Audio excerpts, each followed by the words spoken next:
Hey everyone, welcome to the show today. It's me, Jeff.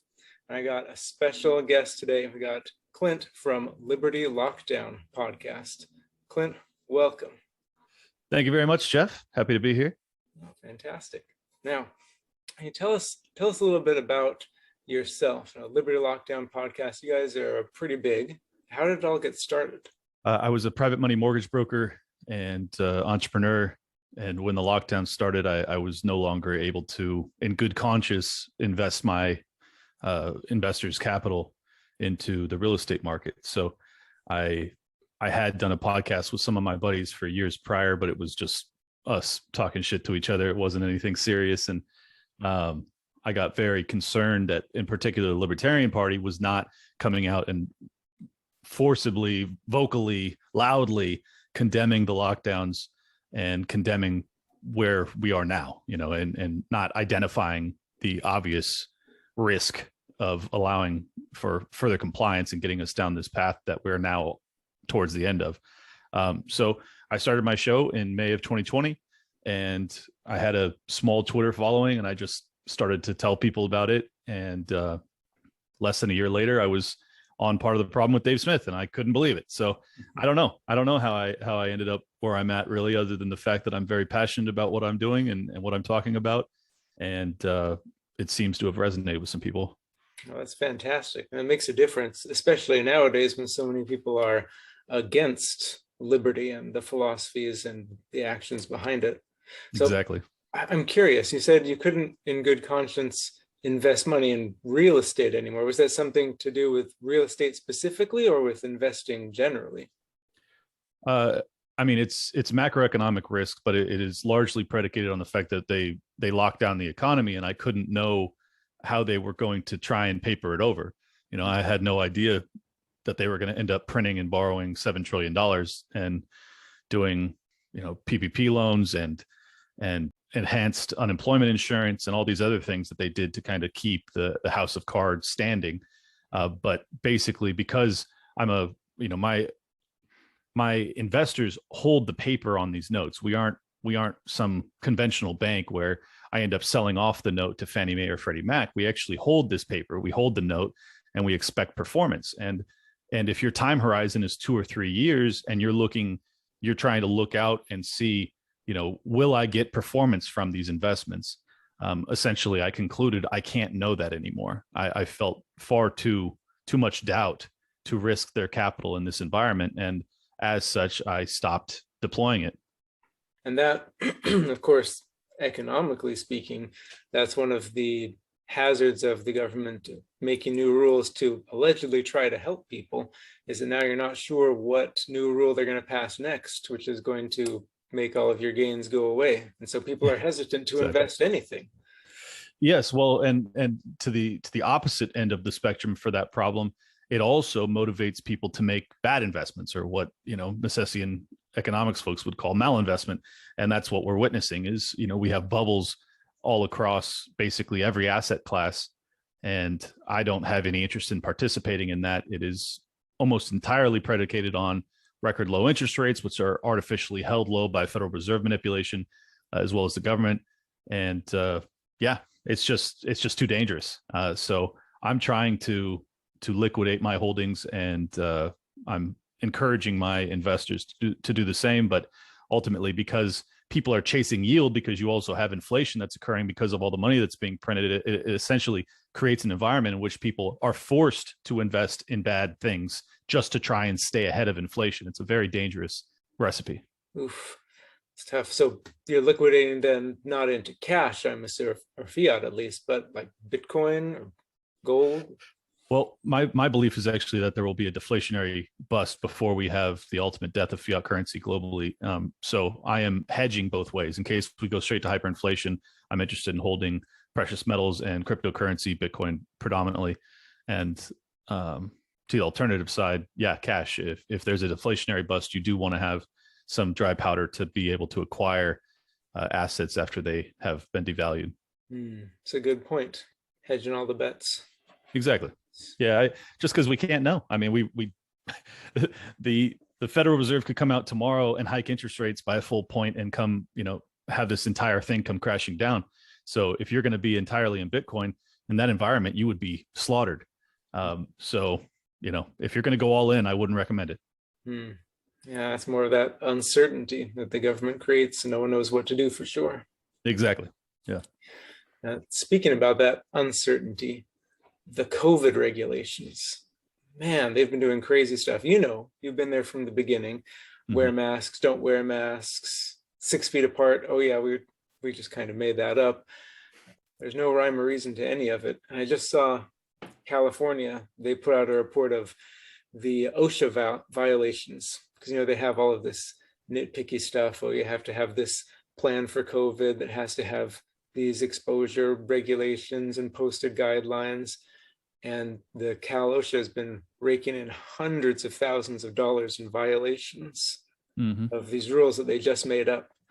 And they're like, how can you already locked these people down for 18 months and now you're stealing their money for not doing these regulations that you just made up, that you don't have any evidence is helping anyone. How much more anti-business can you get? Well, in the state of California, that is the eternal question. How much more anti-business can they get? I was a California business person and I closed my business 18 months ago. So the answer is it's bad already and it's getting worse. And I just fled to Florida. That's where I'm at in Miami area right now. It's horrific. It's my home state. I spent over 35 years there. I absolutely love San Diego and the Southern California area. And it's just tragic that we're ruled by such economic illiterates and dangerous tyrants. And, that's unfortunately what the Californian people have been indoctrinated to believe is the correct path. And, as someone who strongly disagrees, I had no choice but to flee. I can't blame you in the slightest. Yeah. I mean, who could? It's brutal there. Well, especially heading to Florida. And, you hear stories in the news about, oh, Death Santis, he's killing all of the old people. But then you hear stuff on the ground from everyday folks and they're like, no, everything's fine. What's your opinion? Oh yeah, it's nonsense. I mean, I think Florida is in the lowest 20% of fatality rate of any state in the country. So it's just a lie. It's a lie that his management has been lackluster. In fact, he has one of the most elderly populations here. So those would be some of the most at-risk people.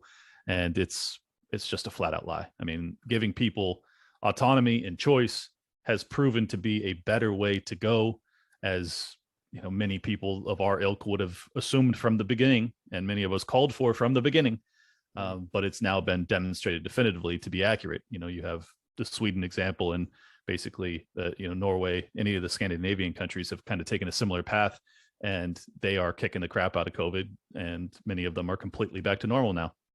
So I think that it's no longer a debate. Like before, I was arguing based off of philosophy and principle, but now I can argue quite definitively that we were correct, that you should not have mandated our behavior, and we are paying a tremendous price because you did. And it makes sense. A government bureaucracy can't know each person's or family's individual risk and how to best manage that. Only the individual, your family can. Like you said, the price has been crazy. And what I'm concerned about is that the government and the media are hiding the cost of that in order to push more and more regulation and more control. Oh, yeah. And that brings us around to the vaccine passport.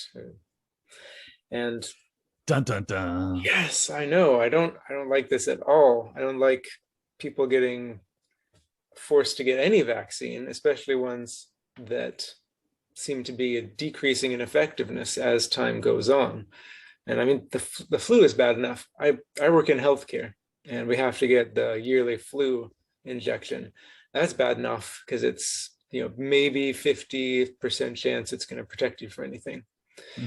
But this one, it's even worse. And I'm not going to get it. So I'm probably going to be looking for a new job in the next little while, which that's bad enough.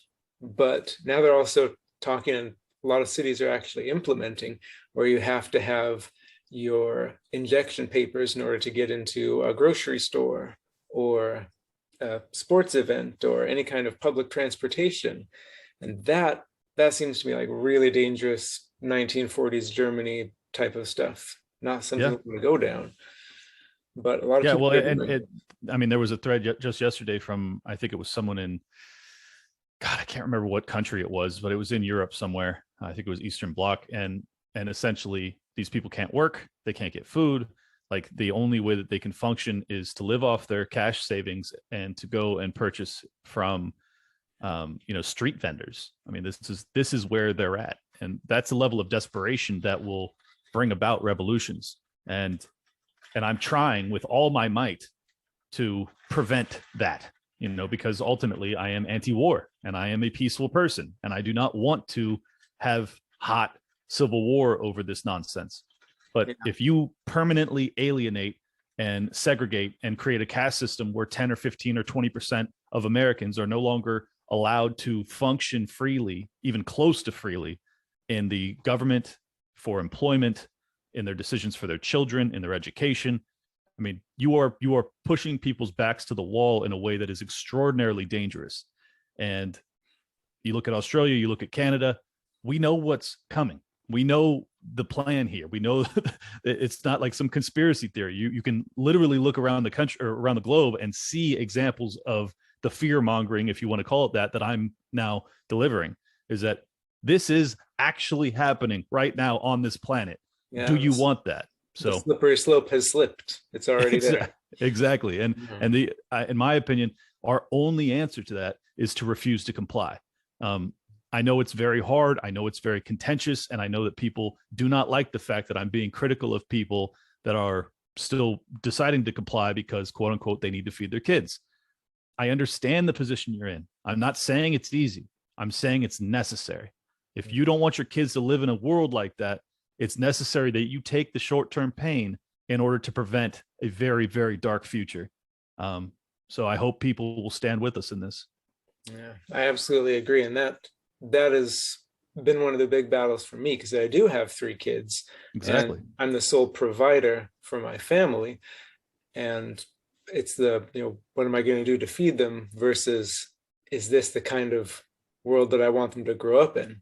Mm-hmm. And I can probably find something else to do to make money, but it's absolutely not the kind of world I want them to live in.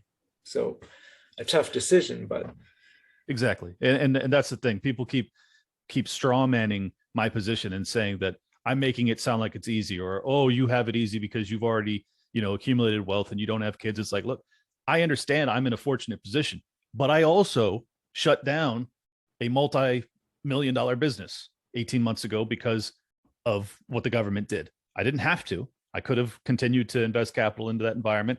I sacrificed a lot too, and it's still not easy for me. If I go to places and they require a mask, I leave. It's not fun. But these are the steps that we have to take, the sacrifices that need to be made, simply because we are the few that actually understand the risk that we're in. Many, many people, probably the majority, don't understand the trajectory of what we're doing. For those that do, it's incumbent upon us not just to convey it, but to also walk the walk. And I'm thrilled to hear that you're willing to take that sacrifice and that risk. And I hope that we prevail to make your sacrifice worthwhile, because it is a truly commendable one. thank you. Speaking of sacrifices, risk versus benefit, a couple weeks ago I was drawn to, I think it was a couple weeks ago, a thread where you and Asarchist were discussing the not government mandated vaccine passports, but private businesses, and Right. the tension there with Liberty folks, of course, very pro private property and property rights. And the argument is, well, these private companies are saying you can't come here if you're not wearing a mask or if you're not vaccinated. So that's fine. That's their right to do that, which is true as far as it goes, but to me doesn't really solve, it leaves the issue there of this being something that's very, very wrong on the face of it, not only for excluding people based on their own private information and decisions, but also because this is something that's been pushed by the government from the beginning, and that's why people are asking about it. Now, what are your thoughts on that? Can you still hear and see me? Because my monitor just went out. I can. Okay, great. Yeah, I mean, I this is another thing where I think once again people are kind of strawmanning me and making it seem as if I don't value private property rights. It's obviously I do. I mean, it's almost the entire reason I'm a libertarian is because I do.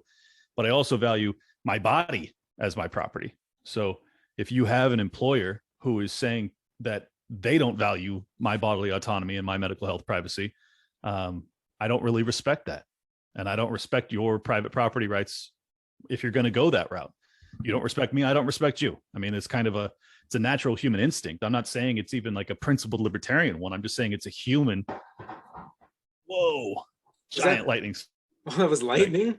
Oh. Yeah. Wow. That was like right behind me. That was intense. God is telling me I'm on the wrong path. Anyways. So yeah, you know, it's not that I'm saying it's an easy choice. And I'm not saying that, you know, if there was a private business that wanted to do this voluntarily, I wouldn't even have such a critique for it. The issue is that we can't know what's in the business owner's heart because they are being compelled and coerced by the federal government to do this, particularly if you're an employer with over 100 employees, especially if you're a business that's been locked down for 18 months and you can't, and you're just barely hanging on by your fingernails. And now they're telling you, well, you know, we'll have city health inspectors come through if you don't mandate that your customers now have to prove vaccination status. It's just a shitty position for everybody. So once again, I have sympathy for the business owners in that position if they are doing it against their will. That doesn't change the fact that I don't respect their decision if they choose to implement it. I do not. And I think that we should make that vocally known. Interesting. So how would you counter the claim that, well, you are undermining private property rights generally by not respecting their decisions regarding their property?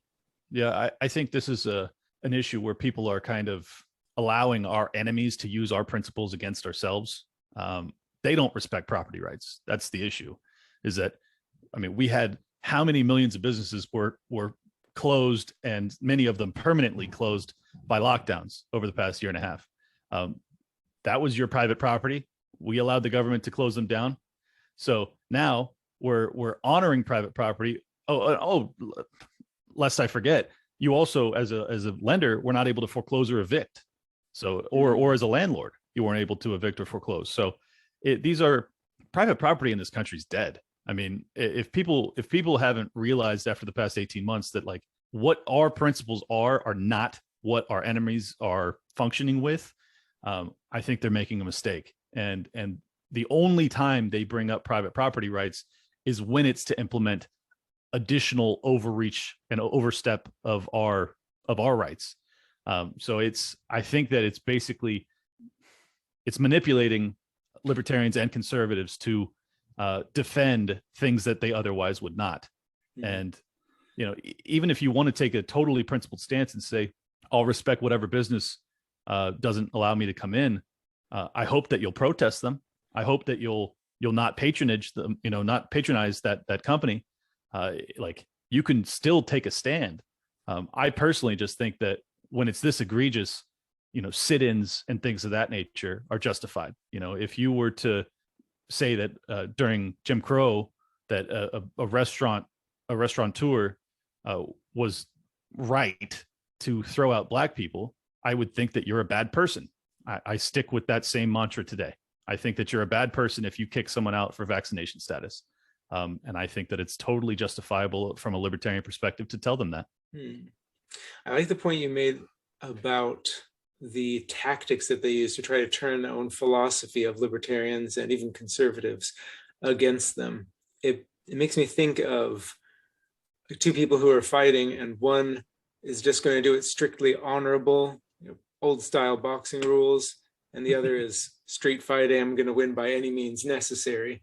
Right. And it's pretty obvious which one's going to come out on top in that situation. Exactly. It's like guerrilla warfare, man. Yeah. And an analogy that I thought of is, you say, you know, you can't tell if someone is wanting to do this voluntarily or if, you know, they're doing it because they're being coerced by the government.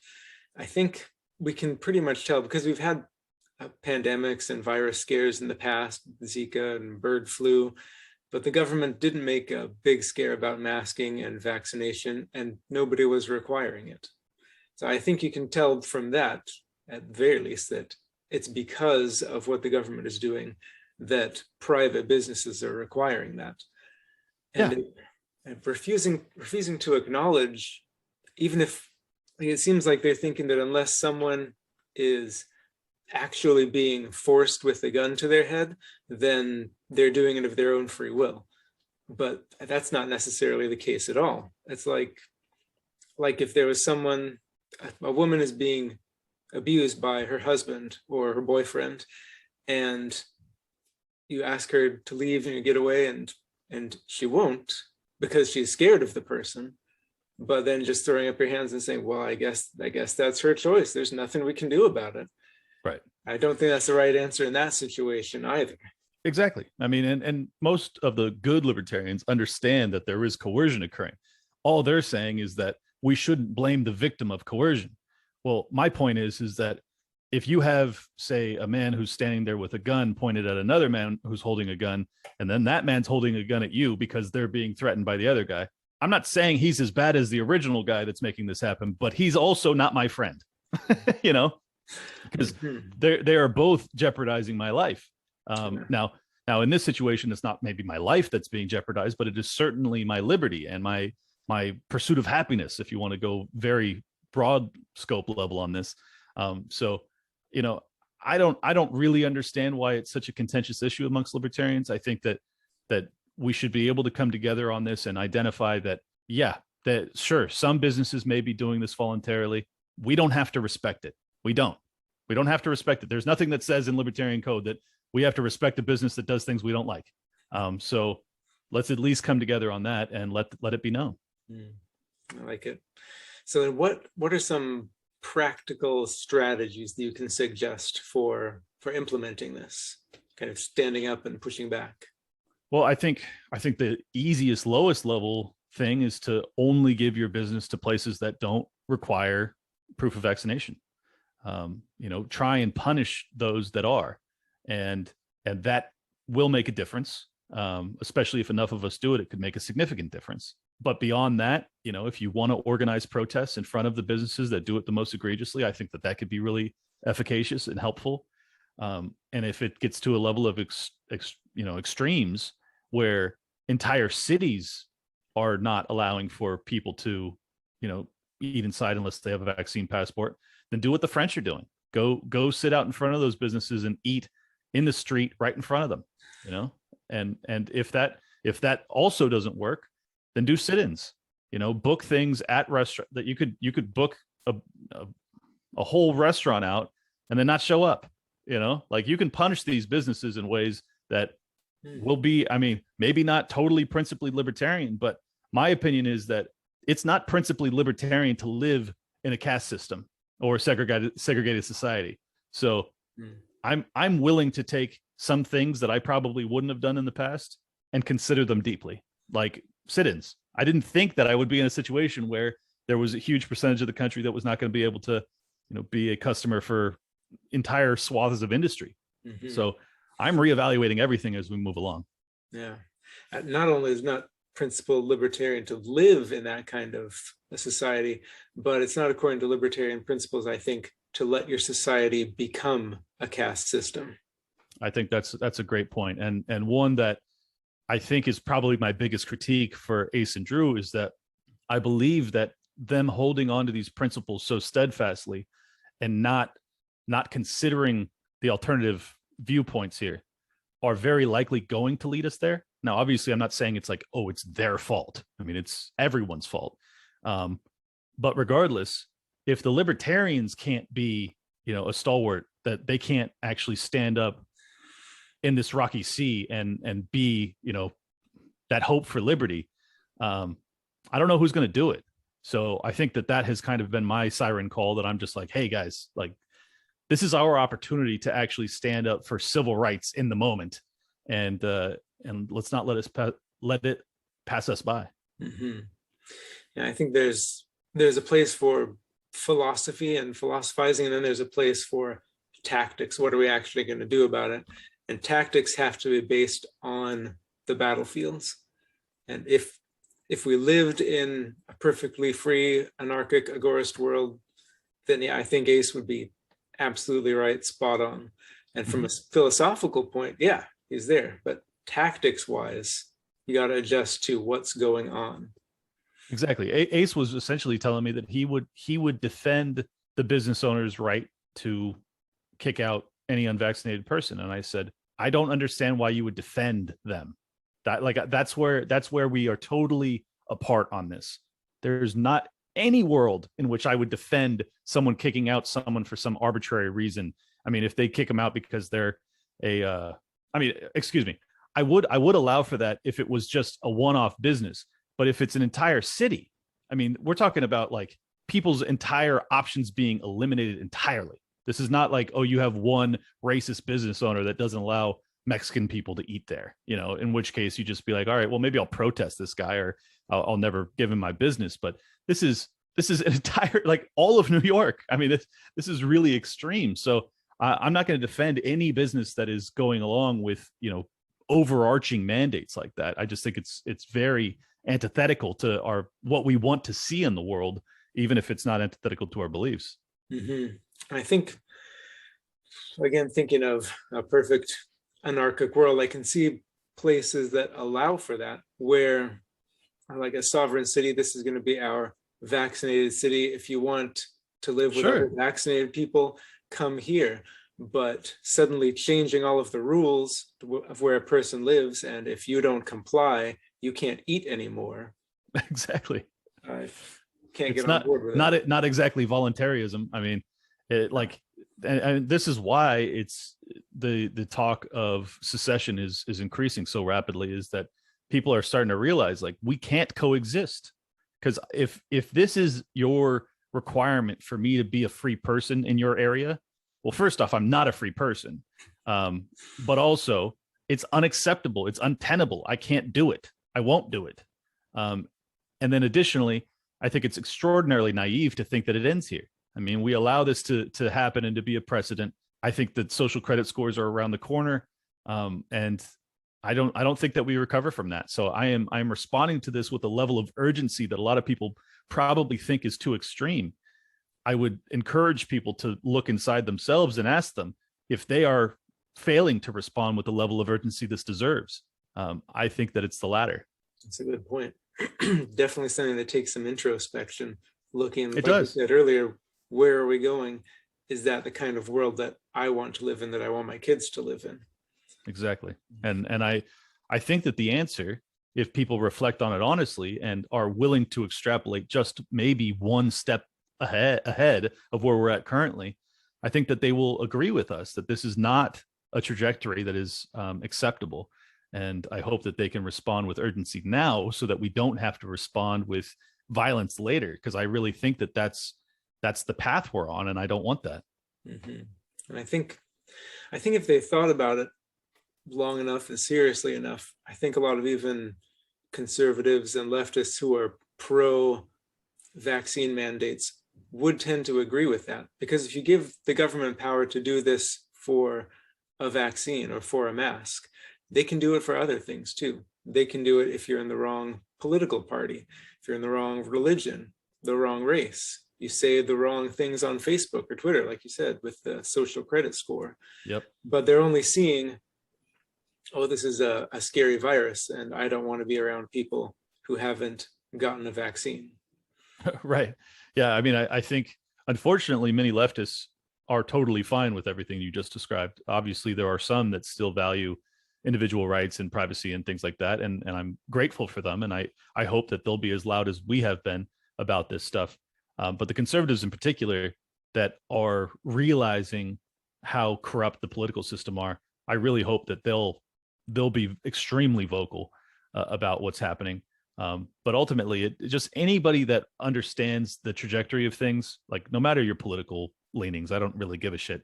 If you value freedom on any level, you should be my ally in this. So that's kind of the message I've been pushing, is that, it's going to require some unity, and it's going to require mass noncompliance.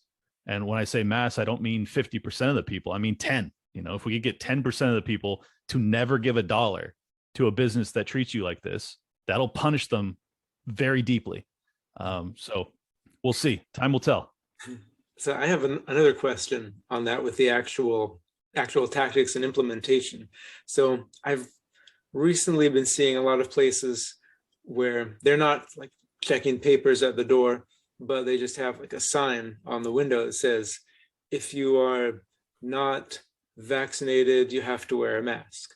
But like they're not checking. So Right. you can just go in. Is that the kind of thing you think you should do? Just, go in without a mask, whether you are vaccinated or not, or these shouldn't patronize them either? Oh, I think if they throw up signage but don't enforce it, then I don't have any problem with a business like that. They're probably doing it for liability purposes. It's the enforcement that becomes the problem. And this is why I'm so critical of these businesses, is that the way I view it, they are operating as an enforcement arm of the state. I mean, that takes you out of private property, clean private property rights, in my opinion, because you are now really basically being a police force to some extent. You're doing it against your will to a large extent. I mean, I'm sure most business owners don't want to kick out paying customers. That's not how you make money. So the fact that they're doing it tells me that to a large extent it is against their will, and I can't respect that, and I'm not going to honor it, and I'm not going to defend it. But the people that just throw up signage but still allow you to come in and don't bother you about a mask, don't bother you about showing vaccine evidence, God bless. I could care less. It's interesting how you said they're kind of being forced to be the police arm of the government.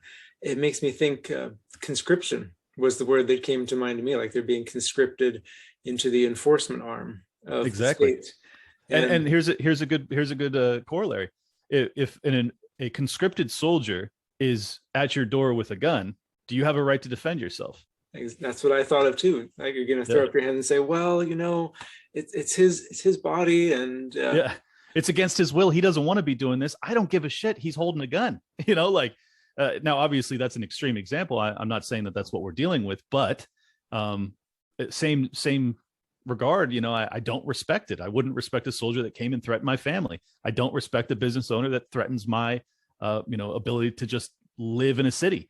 I think that these are things that regardless of the coerced nature of it, it doesn't justify their actions. And I hope that if we can come together on this, we can actually save those people too from having, or not having to do it, but being in the position where they make this decision to do it. Mm-hmm, mm-hmm. Oh, like you said, it's going to be tough, but I think it's worth it, because at the same time, denying business to the people who are being the enforcement arm, who have consented to that, and rewarding with your business the people who aren't going along with it, who aren't forcing you to wear a mask, who just, I'm going to do the minimum, I'm going to post the sign, and that's that. Mm-hmm. So. And then, and that's great. I mean, those businesses that are being courageous enough to risk fines and closures and all sorts of things, we should be supporting them as aggressively as possible. So that's my plan. I'll do what I can on my end. I'll organize protests if I can get people in the streets ever. It's very hard to get people off the couch these days. But I think that all of us doing a little bit more than we're accustomed to is how we get our way out of this. So time will tell, but I'm not without hope, but it is dark right now. True. I think that's a fantastic message, just doing something, because I think what the government is counting on is people just going along and complying. And even if it's just a little bit of resistance, even if it's just choosing the other store that doesn't ask for your papers, I think that's going to make a difference. It does. I mean, if it's done in mass, it makes a huge difference. And, basically the more people ride with us on this, the less extreme we have to be. Maybe we can avoid sit-ins, which is a violation of property rights. But if we want to avoid that, we're going to be stuck with mass protests in front of these business, or, mass just taking your business elsewhere. So, it all depends. I mean, the severity of our response is going to be predicated on how many people are actually stand up in unison. So I really hope that it's a lot of people, so that we don't have to do anything extreme, and we can just not take our business to these scumbags. So we'll see. We'll see. It reminds me of an infection. The sooner you treat it, the less intense the treatment has to be. But you let it go on, you got to do more to get rid of it. Right. If we then you're looking at chemo or chopping off a limb or something. So yeah. If we do little choices here, choosing one business instead of another, then it doesn't come to violent secession or revolution, like you said at the beginning, which is not something we want. Is that exactly? Desperately. I mean, I'm not some military guy. I have no interest in any of that stuff. So I'm just trying to stem the tide of totalitarianism. Well, we can do it peacefully, and I feel like time is running out, and that's why I've gotten so engaged and so active and so much more vocal about my opposition to all this, is because I do believe that we are nearing a point where only violence will liberate us. And I don't know where that tipping point is. All I know is that we're near the apex of the pendulum, and I'm just like, man, you guys need to get serious about this right now, because the alternative is very ugly. Heck of a lot nearer than we were 2 years ago. Yes, exactly. Which is why I was just an entrepreneur working from home 2 years ago, and now I'm doing this. So, well, before we go, any final thoughts you'd like to share? Yeah, I mean, I just think that take the spirit of what we've discussed today, internalize it, think about it, and try and get active. If you see what we see, if you feel what I'm saying, don't get hopeless, but take some of that rage, take some of that concern, and funnel it towards productivity. And I think that we have a chance to prevail, but it's urgent. And I hope that people will encourage their friends and family, anybody that's like-minded, to join us in this fight, because it is truly life and death. I mean, if you allow this to happen and we get into a vaccine, passport, they're already talking about limiting travel. I mean, you can't even leave Canada or Australia without proof of vaccination. These are precursors to genocide. I mean, that's what they are. I'm not saying that's necessarily what's going to happen, but they are precursors to it. That's for sure.